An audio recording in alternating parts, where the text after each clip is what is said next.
Turn it up. It's The Record Machine with your host, Jimmy Hall.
Ladies and gentlemen, please welcome from the band A Rising Force, guitarist Leni Di Mancari to the program. Lenny, how you doing? I'm good. How you doing, James?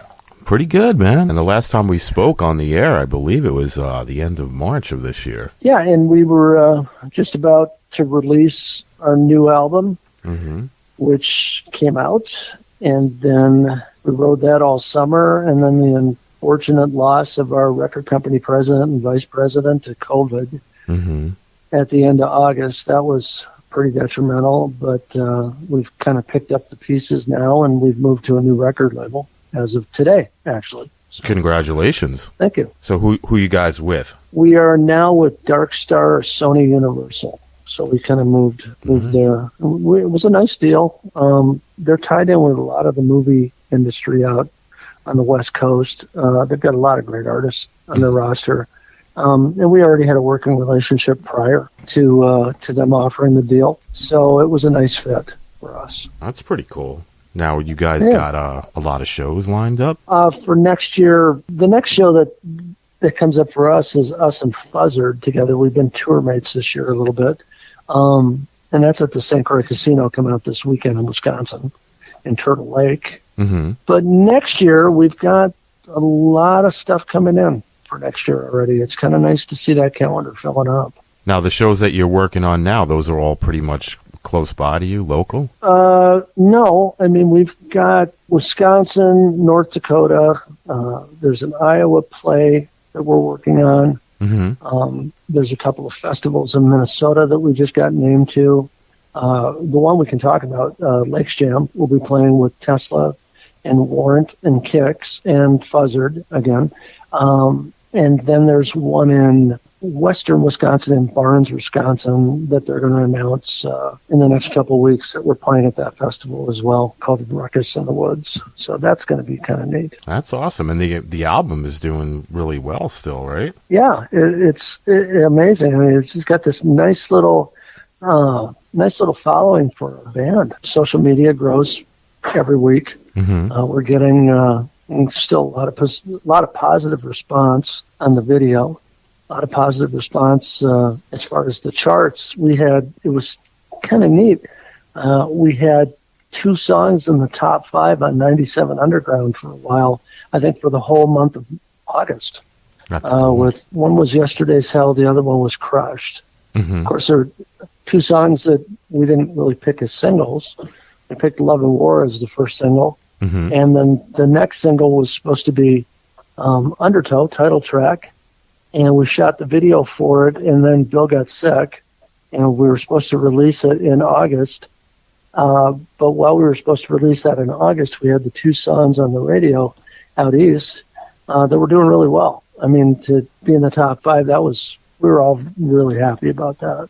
Mm-hmm. We moved a lot of product for that. Yeah, it's a great album. I love that song, Undertow. I think we featured Undertow and Love and War in the first interview that we had. In this interview, I picked the song Crushed and Retribution. Oh, cool. I love those tunes. Yeah, Retribution's the one that our drummer sings with our singer. Mm-hmm. So they do kind of a vocal together. Nice. Crushed is always a crowd pleaser when we play it. Mm-hmm. We had a really great crowd at the last show we did with Buzzard at Route 47. Mm-hmm. It's up here, November, deer hunting. Everyone's thinking, well, you want to play during deer season in Minnesota? And we went, hell yeah. And it was about a 50-50 mix of people in the crowd. So we did real well that night. Very cool. And the Undertow video, that's going to be coming out within the next couple of weeks, right? 17th of December, Darkstar's going to release it, and we asked our video production company if they would do something nice for us and put a tribute to Bill at the very end of the video. Mm-hmm. So at the very end of the video, when it ends, there's a nice tribute to the person who really got things going for us. And I miss those conversations with Bill. He was such a good guy. And but I'm sure he's shining down on us, giving us his blessing to move forward. He's going to be missed, I'll tell you that. He is sorely missed. Yeah. I miss those conversations. He would just call me out of the blue and go, "Hey, what are you doing?" Mm-hmm. And I'd respond, "I'm just trying to make a living in a business based on fantasy." And he'd go, "Me too, my friend." And that's so. Yeah, I was shocked. It's a nice. Me too. I mean, when I got the message from Sherry, our promotions director, I just sat in the chair and I actually welled up and cried.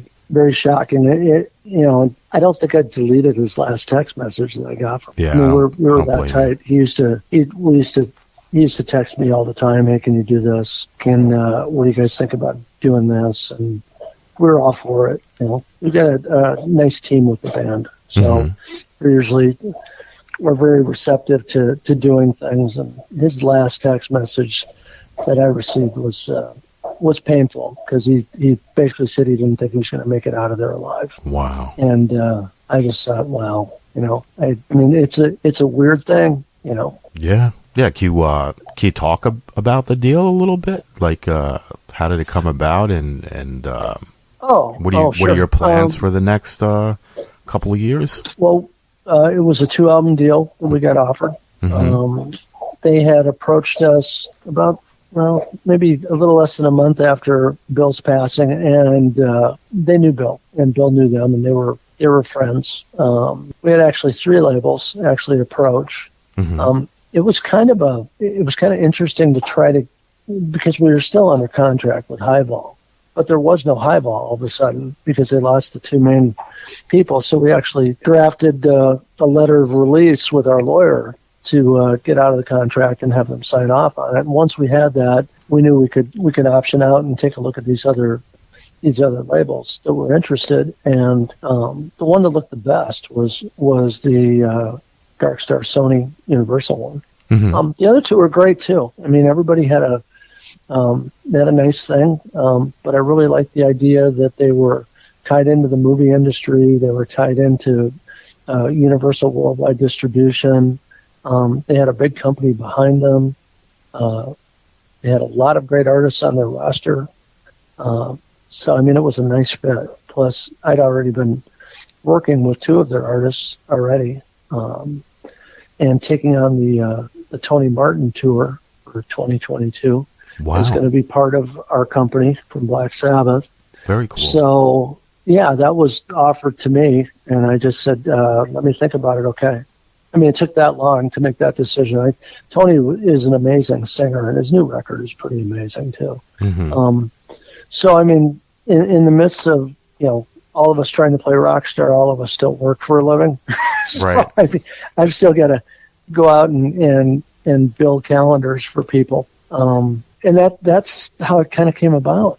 We just we looked at it and said, okay, so they're going to re-release this current album and give us a couple more. So I thought that was pretty neat. I've already written the next one. I mean, the next one's been in the can. It just needs a little tweaking over the next couple months before we go in and record it. But I'm thinking our next album should be out by the end of May. Wow, so, very cool. Yeah. Well, when we did the first album with Highball for Undertow, the album was finished in October. We were going to release it on our own, and then we signed with Highball, and then the release date got pushed out till May 7th. So, which is the way it works in the music business. You get a release date and you work that date.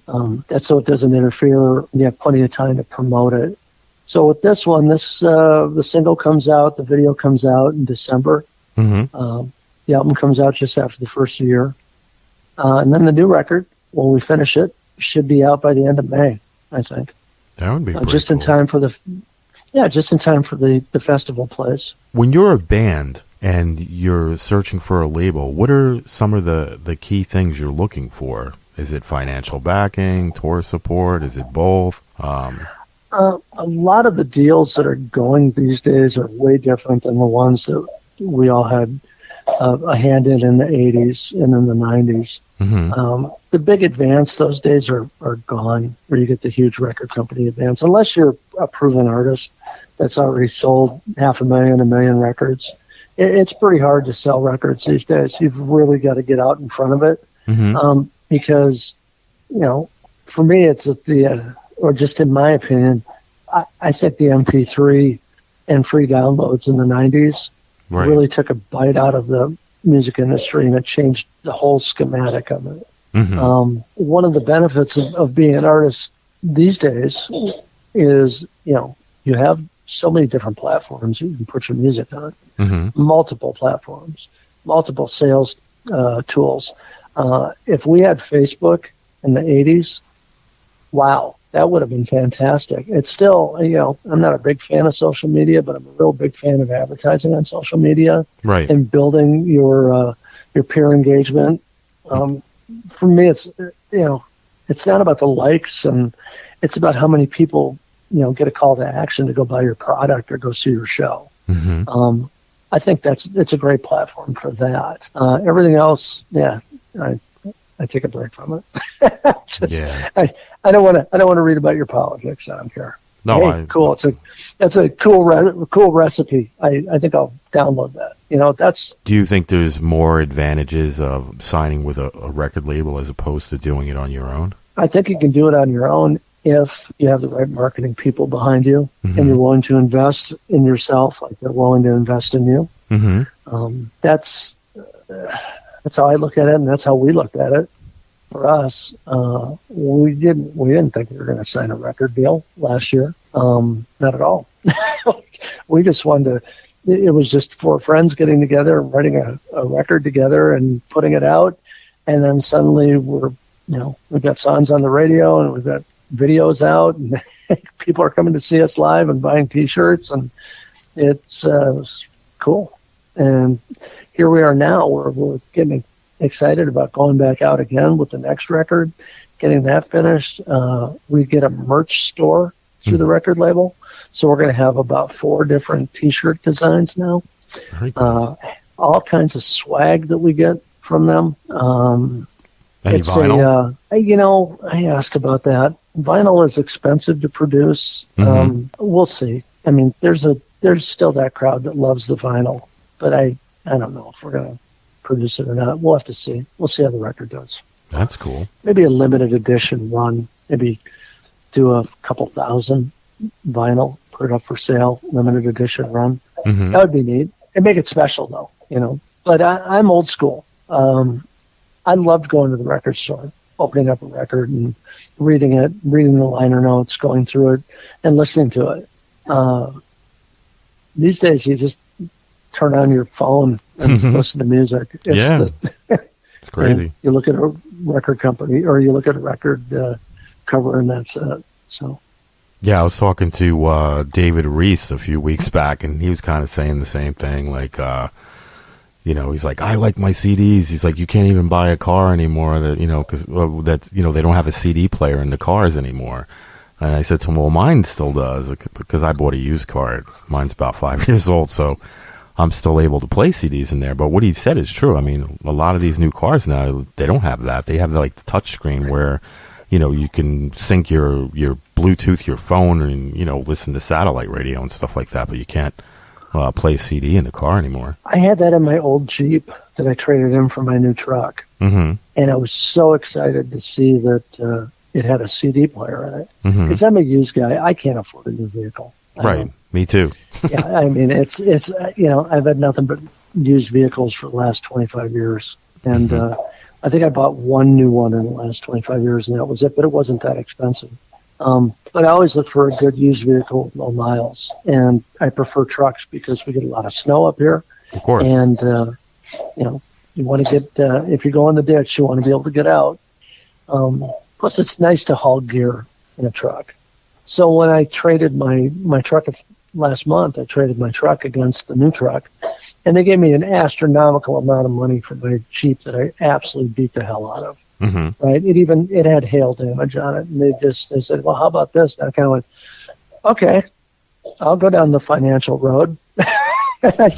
So the new truck had a CD player in it, and it had all the bells and whistles. I went, okay, cool. Which is nice, because now I can go downstairs and I can grab all those cool CDs that have just been sitting in a box, and I can grab a few. And if I have to go on the road, I can put them in the CD player. What year is the truck? 2017. Oh, nice. So it's really not that old. Yeah. It was only 4 years old, and it had 80,000 miles on it, just about.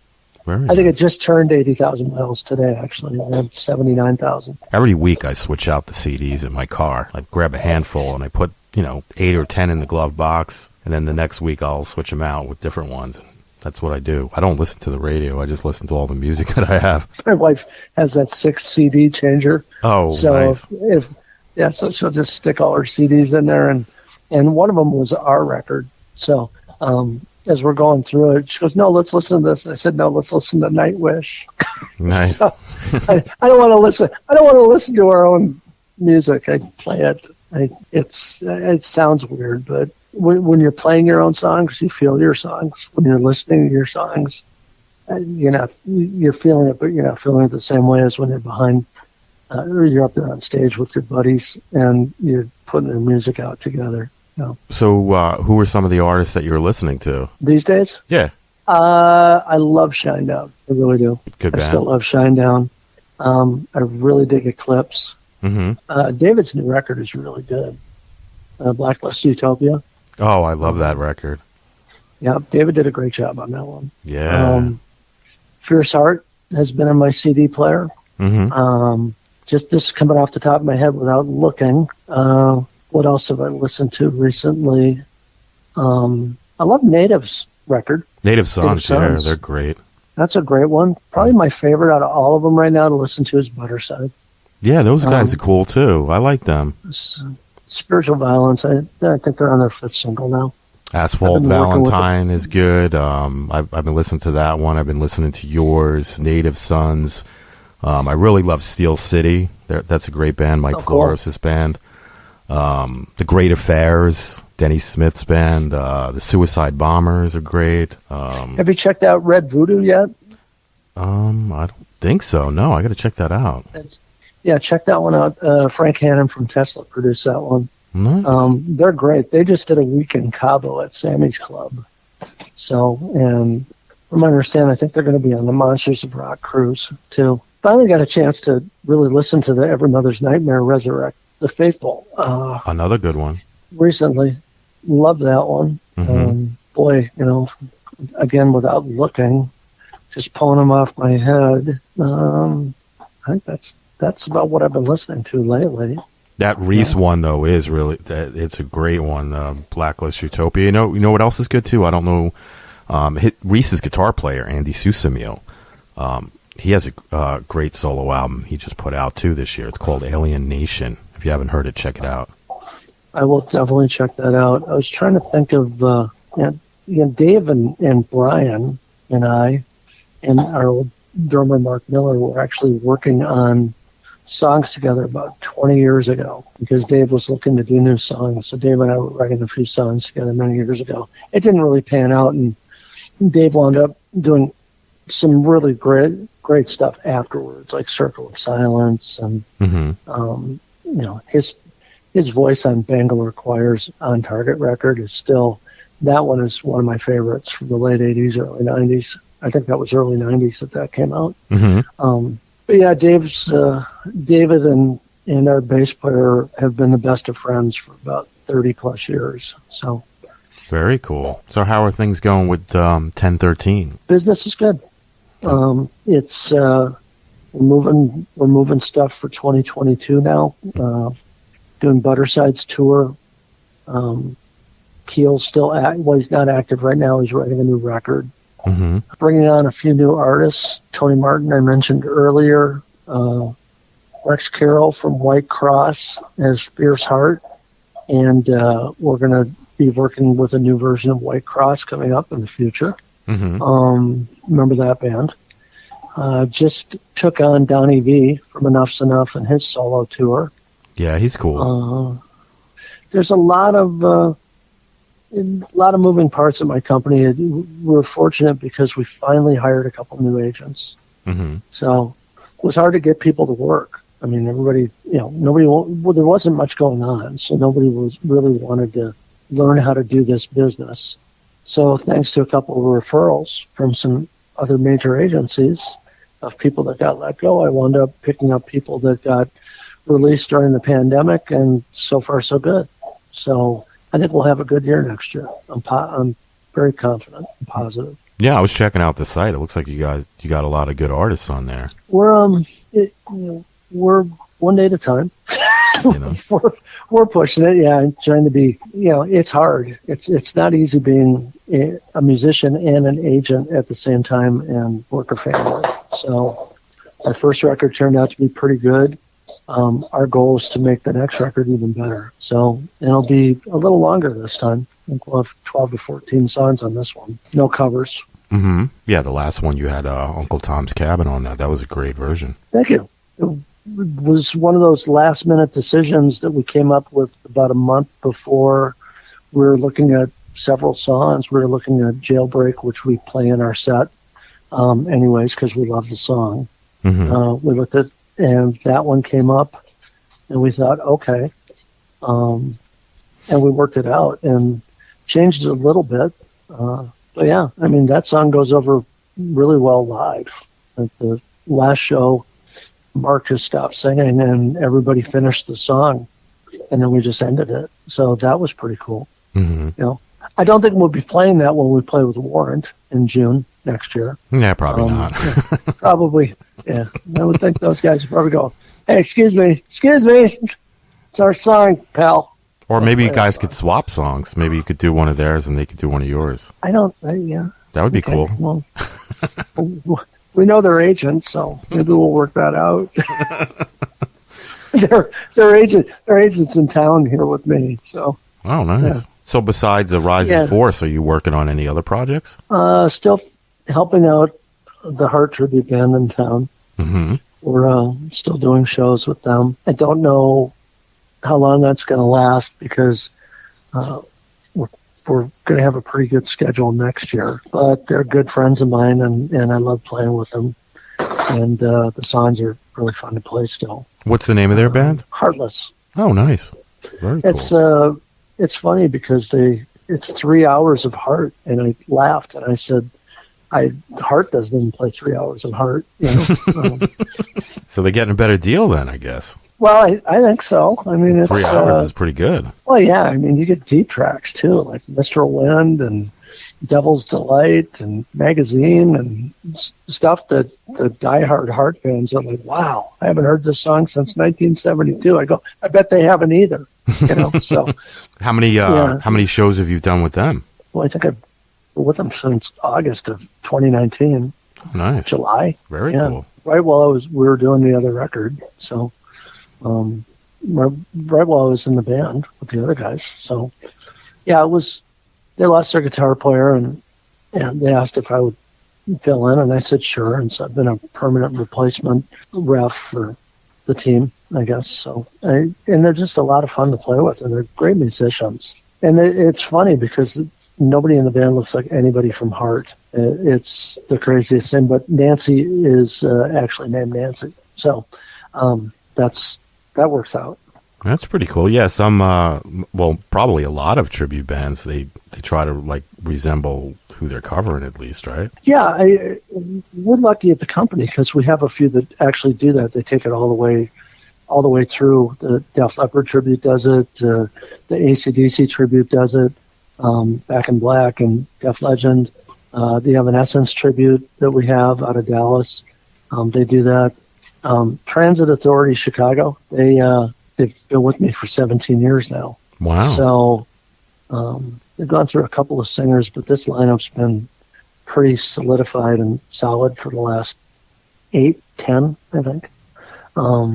So yeah, they're busy a lot. So they go out and they go all over the country just like the other tributes. So they're with 1013? Yes. Awesome. So like for a band that's not signed, having a company like 1013 helps a lot, right? Yes, I think so. It still takes a village to get it all out. But everyone's fairly social media savvy that works with us. And if they're not, we have people that we can refer them to that are social media savvy, and they actually will show them how to do things. A couple of the cover bands that I have are great at tagging and putting stuff out. Arena for one, Pesky Kids the other. Both of those rock bands really use social media to their advantage, and they're two top draws in town. So, the tributes, the nice thing about tributes is you're going to see what you want to hear. With cover bands, you're just kind of going, unless you're already familiar with the band, you're kind of going out with your friends and checking it out. So, right. We've moved more out of the club circuit and more into the casinos, theaters, county fairs, festivals, more of the national stuff. I think when we started, before we went national, we initially were just strictly local and just a couple national acts that would tour. Now we're almost 70-30, with the 20% of that being the tributes and the other 10% being held with the regional acts. Wow. But the business with the business up here and in the Midwest, COVID really, I hate going back to COVID, but it was the wrecking ball of 2020. A lot of venues closed. Some quit having live music. Some chose just to board it up and say that's it. So it makes it increasingly hard to turn over rocks to find new work. And fortunately for us, we've had a good rapport with our clients. Some of the clients I've had are 20 plus years. And it's all referral business now, mostly.